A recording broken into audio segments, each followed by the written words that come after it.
From the nation's capital in Washington, D.C., Call on Congress. The program discussing national issues that affect Oklahoma.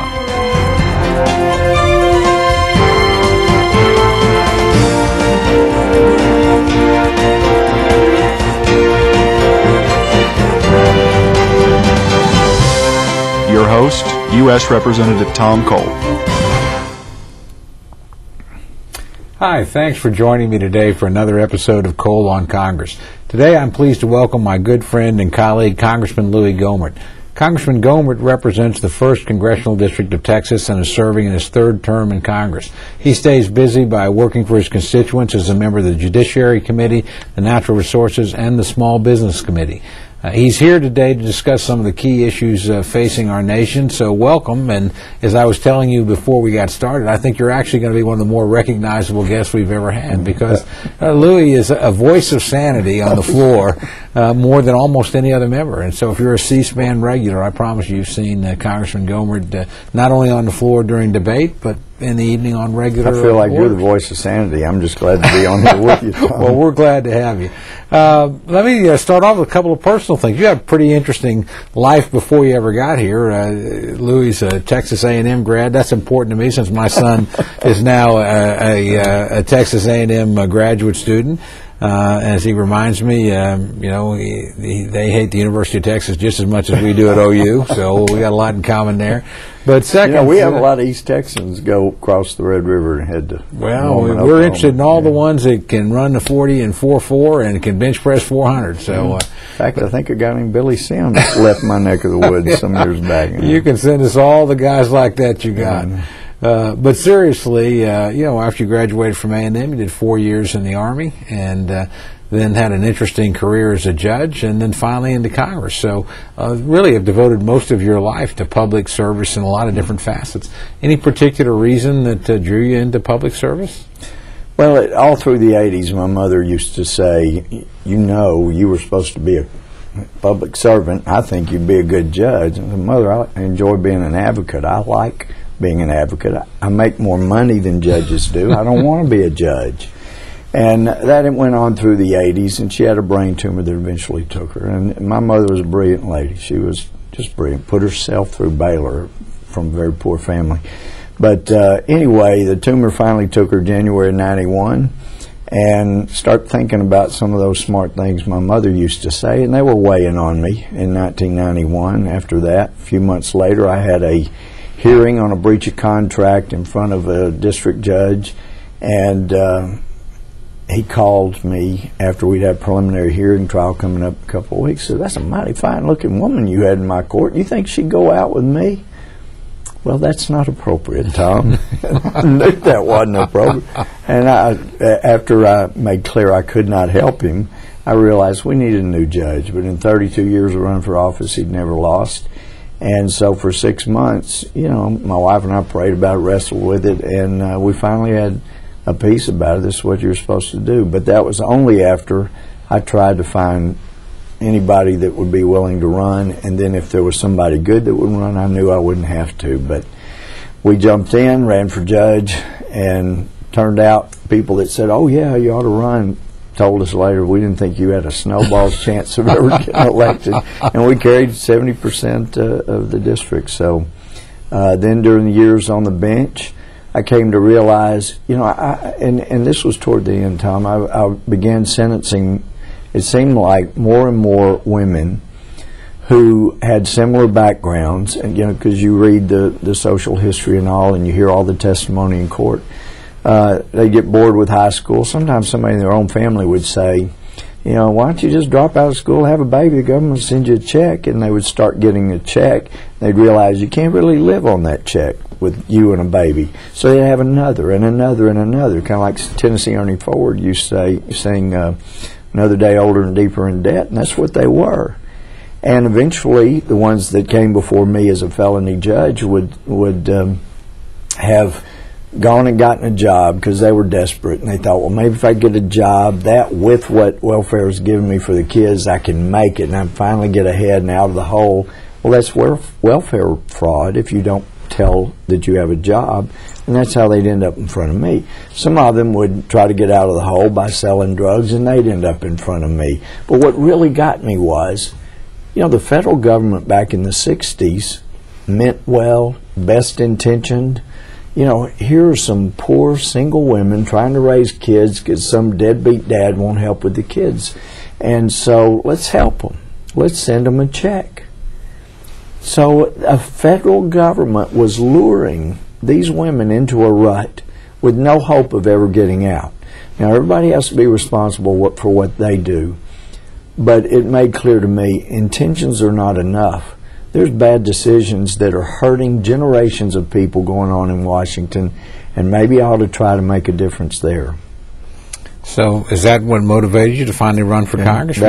That was probably the biggest factor that made me start looking and thinking about it. And people ask, do you miss being a judge? And the truth is, I do enjoy being an advocate, standing on principle. The only times I really miss being a judge is when somebody just won't shut up and I can't bring down my gavel and say, thank you, you may be seated, or the bailiff is going to put you down. and I found as a judge, you only have to gag people one time and the word gets around and people shut up when you tell them to. I can't do that here. Well, you're obviously doing something a lot different than you used to do. Yeah. And give me some idea, we've probably had the most historic opening several months, for good or ill. I would argue for ill, of any Congress, maybe since Ronald Reagan, maybe frankly since the Great Society era is probably a more appropriate comparison. How do you view the budgets, the stimulus package, the omnibus budget, that is the 2009 budget, and then the budget going forward that we recently passed? Well, first, we've got a president who got elected promising change because people wanted change. We were spending too much money. President Bush was a compassionate conservative, good man, smarter than most people give him credit, but he was wanting to spend too much money. So he got elected on change, quit deficit spending, and here he comes, and he's one of the more congenial people you'd ever meet. And when I met him, he couldn't have been more delightful. Of course, I start off by saying, you have my sympathy, Mr. President, because you suffer from a problem I've never experienced, never known, and will never experience. He said, what's that? And I said, people have high expectations of you. But anyway, and he just laughed, but very congenial, just a likable guy to talk to. But where he is taking the country in 4 months' time is just incredible. And I identify so closely with people in your district and Oklahomans. It seems like we have an awful lot of common sense constituents we share between us. And they know you can't bring in $2.5 trillion in revenue as a federal government and spend 3.6 or 7 plus another $800 billion plus another $350 billion from the first TARP package. I mean, that is insane. They used to make fun of Bush and chastise him for running up a $166 billion deficit, and now a couple of trillion, we're going to double it in 5 years. You can't do that. And then you got cap and trade. Oh my, we're going to raise taxes, we're told, and that's going to bring more revenue. And then we're going to have this cap and tax is what it is. Let me ask you a little before you go on about that, because, I would suspect in your district and my district, because they're energy producing districts, maybe our constituents are a little more knowledgeable about it. But I saw something recently in poll nationally, only 26 or 7% of people even know what the phrase cap and trade means. So for our listeners, could you just give them a quick definition of what cap and trade is, and then what you think the consequences are of what we're likely to see probably this very week coming out of the Energy and Commerce Committee? Well, the most important thing to know about cap and tax is that it is based on something that appears not to be true. And if you're going to base laws that cause people to have to pay tremendous amounts of more money, that run manufacturing jobs and more jobs, many union jobs to other countries, then it better not be based on a lie, and this is. I mean, I don't know that they know that it is. Some of them are starting to figure it out. It's based on global warming being a fact. And if some of the folks that end up watching this haven't noticed, they should start noticing. They're wanting to call it climate change. Why? Because it appears the planet may be cooling. Well, if the planet's cooling and you're bringing in millions and millions of dollars every year based on scaring people about global warming, then you want to be adept and go whichever way that you can still raise money and still scare people. So it's climate change. And, the reports in Mount Pleasant, where I grew up, in junior high, we were told that our climate seems to be more affected by activity on the sun's surface than most anything. Well, lo and behold, when it's been hotter here on Earth, there's been more solar activity, even in recent years. When the sun is more dormant, lo and behold, it seems like maybe we're cooling. Who knew?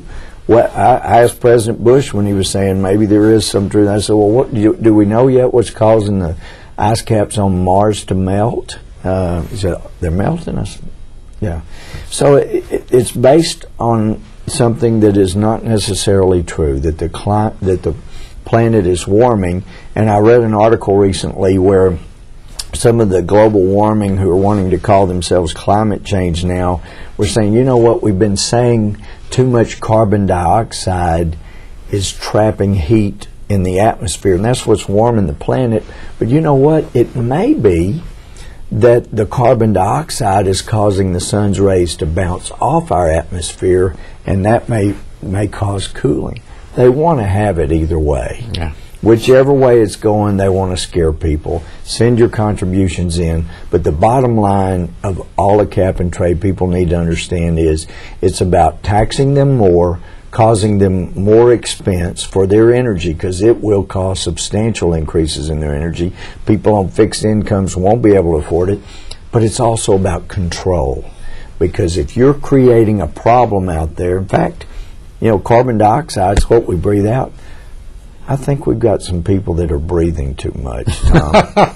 I do. I think that maybe there are people who are breathing too much, and we need to start controlling that. Maybe people could swallow more of their breath and it wouldn't come out as carbon dioxide. I mean, this is how it is. Carbon dioxide makes plants grow. It is used in photosynthesis. It produces oxygen, O2. What we learned was if it produces carbon monoxide, you got a problem, because that can combine with red blood cells, and they can't then later combine with O2 and all. But if it's CO2, the plants use it, while we may have a proliferation of green plants in the world. And then if there become too many and they put out too much oxygen, then you may end up having more plants die out years down the road. I mean, this earth goes in cycles, and that's what's happening now.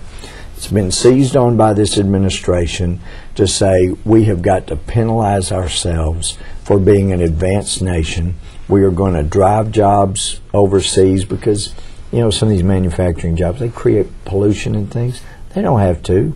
We can require them to be clean, but we don't have to drive our jobs overseas, and this will do it. So we'd specifically have a tax on carbon-based energy, oil, natural gas, and coal, which provide most of the energy that the country uses today. That would be, frankly, an industry would be limited by getting a certain number of permits that would allow it to use a certain amount or emit a certain amount of green gas. And if you went above that, you'd go in the market and buy permits from other people or from the federal government. Now, don't you think that would literally allow people to manipulate the markets? And some people would make a killing in the buying and the selling of these kind of things. When it's not even just a question of tax revenue to the government. If you really were just against carbon-based energy, then a carbon-based tax, okay, fair enough, we'll have that debate. But this is something people wouldn't see, and frankly, some people would get very rich in terms of the marketing of these things. They really would, and the government would have more control than ever. But it really is a dangerous thing. you can destroy a nation's economy. We saw it with the Soviet Union. They tried to keep up with us on missile defense. They couldn't. They overspent. We're overspending, and China's loaning us money, but at some point there's a price to pay. And what I love about your constituents is mine, they look down the road, not just to today. And I think they would be amused as I was. I was talking to some people in last year from China, and they said, we think we've figured out what you are doing in the United States with regard to energy. I said, well, tell me. Because all I can see is every week we put more of our energy off limits. For what? They said, we believe we know what you're doing. You are going to make everyone else in the world exhaust all their energy, and you'll be the only one with energy left in the world, and then you will still be the untouchable superpower because nobody else will have energy. And I say, that is so flattering that you would think we would think down the road that far. We don't think past breakfast around this town, anyway. But isn't that amusing? They thought, surely there's a reason they're going to hurt their economy for now by putting their resources What do you think off prospects limits. are? You're a pretty keen observer on the floor, and this is actually cap and trade is one of the issues that's really not as sharp a partisan divide as some of the others. I mean, we've got a lot of Democrats from energy-producing states, a lot of Democrats that represent manufacturing districts that rely on carbon-based energy. I think a lot of people that on their side that has some skepticism about the science involved here and about whether or not we really understand what's going on in terms of the climate. What are our odds, in your opinion, of putting together a bipartisan coalition that can actually beat cap and trade on the floor? I think it's got a chance. There are 49 members of Democratic members of the House that were elected in districts that McCain carried. There are 81 in the House Democrats who were elected in districts that Bush won in 2004. Those are from districts who, they're mainstream Americans. They're more concerned about the issue than the party or the person. And I think we're seeing most people in America are getting to that point because cap and trade isn't about parties. It's about government control. And so they're in a precarious situation. Speaker Pelosi can bring a tremendous amount of pressure to bear, as we saw with the removal of John Dingler as chairman of Energy and Commerce. Who would ever thought you could remove the longest standing member, and he was not opposed to developing some of our energy. Apparently that was not somebody, since he was open to developing energy, not somebody she could leave there. But to get a guy like that removed, she can bring pressure. So it's a question of, just how much are our Democratic friends, the Blue Dogs as they call themselves, going to be able to withstand the pressure, and I hope they will. But Tom, you remember back in July, there was it wasn't as good as our energy proposal, but there was a decent compromise energy proposal that Neil Abercrombie put together. That's right. Not somebody prone to giving in to pressure. And they said on the floor, we wish we got to vote on our alternative energy policy, but that's not here. We have to vote on Pelosi's policy, and it's better than nothing, so we're going to vote for it. Lo and behold, we pulled a procedural coup and got their bill to the floor, the Democrat alternative, which was a much better bill, and nearly every one of them voted against it. Now, that's some power when you can make people vote against their own bill, which they've been saying for weeks is much better bill than the Speaker's. Well, of course, the interesting thing on this one will be it will involve, as you said, very high taxes on all kinds of energy. Yeah. You won't be able to get in your car without it costing you more. We saw what that was like last summer when gas was flirting in over $4 a gallon. You won't be able to cool or heat your house. The cost of every product you buy will go up, or the company that makes it will not be in the United States because they'll be operating someplace else. So I actually think this is one. It'll be interesting to see whether or not some of our friends on the other side, I think on this one, say, look, we've helped you on the stimulus, we've helped you on the omnibus, we've helped you on the budget. We're probably going to be with you on health care, which I want to get your opinion on in a second, but this is one too far. I'm a little more optimistic here than most of us are. I think we can win this fight, and it's very important that we do win this fight. Well, and of course, one of the things you and I deal with is sometimes we know we may not win the fight in the House, but by fighting and raising the legitimate concerns and problems about a bill, sometimes, of course, your senators in Oklahoma don't need any help with their backbone, but there are some senators from some states that do. You know, Texas, Oklahoma is well represented, but there's some senators that struggle going back and forth. And we raise enough cane in the House, making legitimate points that are problems that are going to hurt the country, then sometimes that gives a little more courage to people that need it in the Senate. I took a lot of hope from the action. The Senate made the wrong decision on health care by saying that they were going to pass that through reconciliation. In other words, only need 51 votes, so goodness knows what we're going to get there, because even the moderate Democrats can be discarded as well as the Republicans. But when the Senate voted with all the Republicans, at that point 40 or 41, and 26 Democrats joining them, that they were going to deal with cap and trade through the normal legislative process. So you're going to have to get to 60 to shut off debate. I thought that was an awfully strong signal by Democrats in the Senate to the administration and, frankly, to members in the House. Because the leadership, the leadership in the House, Speaker Pelosi very much wanted them to do reconciliation on cap and trade as well, and they refused to do that. And so I see the opportunity here for genuine bipartisanship on this legislation. Because, one of the most insidious taxes anywhere is a corporate tax, and this cap and trade tax will be very similar, because it tells Americans, don't worry, you don't have to pay it, we're going to get these greedy, evil corporations. You can't stay in business as a corporation unless that's passed on. So it makes the rank and file Americans think they're not paying it, and yet they're paying it because the corporations that are charging them for goods and services are paying.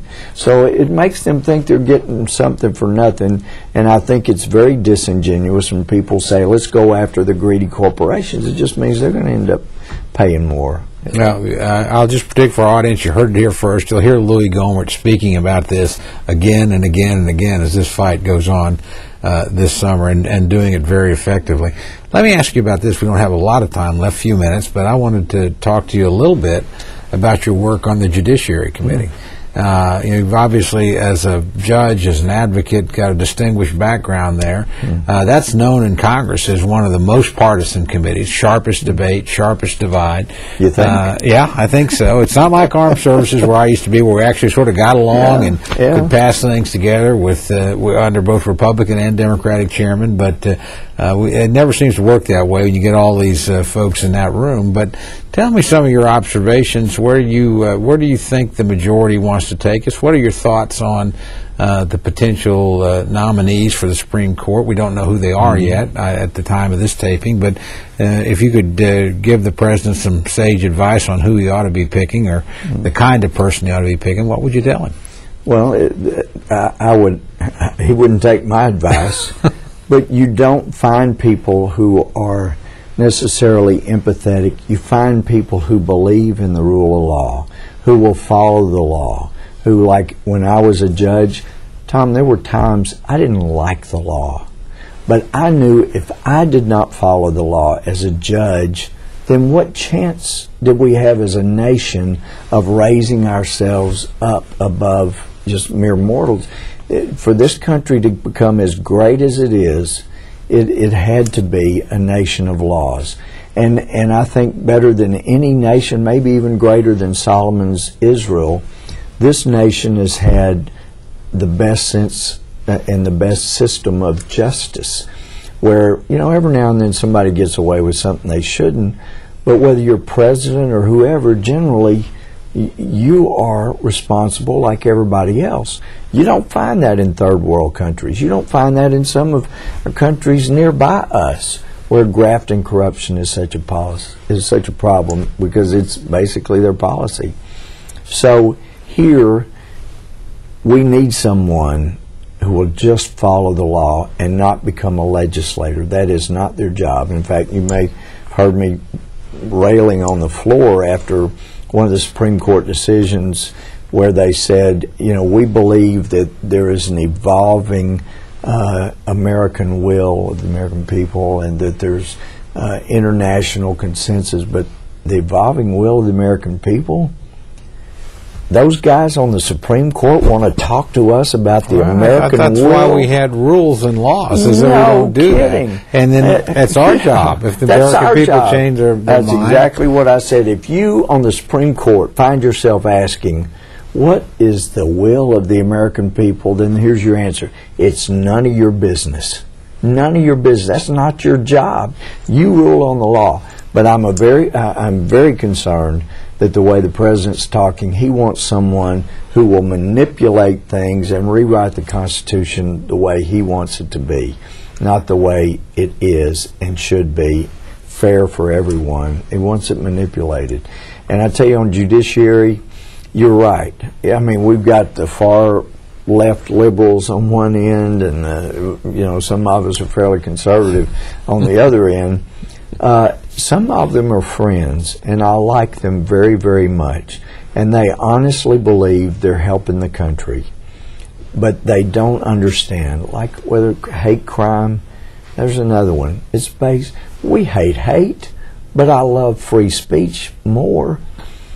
But that bill, it divides America. I mean, this got very partisan at times, but it divides America. We shouldn't be setting up special classes of people, some to be more protected than others. And yet, and I know their hearts, most, you know, they mean well with this bill, but it divides America. It's going to create a special class based on who you slept with. That's ridiculous. And when you base it on the belief that there is an epidemic of hate crimes, and FBI statistics show that there are fewer now than there were 10 years ago, and comparatively there are just not that many, that there is a need, and yet every case they point to, James Byrd in Jasper, Texas, the two main guys got the death penalty. Yeah, I remember it wouldn't affect them at all. And there was actually a very effective television commercial, as you'll recall. Oh, I know. Going criticizing after Bush. then Governor Bush when he was running. It wouldn't affect that case at all. It wouldn't affect the Matthew Shepard case. They got life sentences. Every case they bring up, it would not affect. But those are some of the issues. They mean well, but they're dividing America. Every American deserves to be protected the same, and I'm afraid the president wants somebody that wants us divided. Well, that's where we're going to have to end, I'm sorry to say. You made the time go fast, as I knew you would. Again, we're just about out of time. I want to thank you very much, Louie, for coming here. Good to visit with you. I appreciate very much the contribution you make to our country and to the quality of debate on the floor. I think it's quite remarkable. So, well, Tom, you're the heavy hitter. I'm just glad to be with you. No, that's not the case. But and I got through the whole show and didn't even ask you if A&M would beat Texas next year. But we'll save that for another show. We always beat Texas. Just sometimes we get outscored. Okay. Thanks for being here, Louie. Thank you, my friend.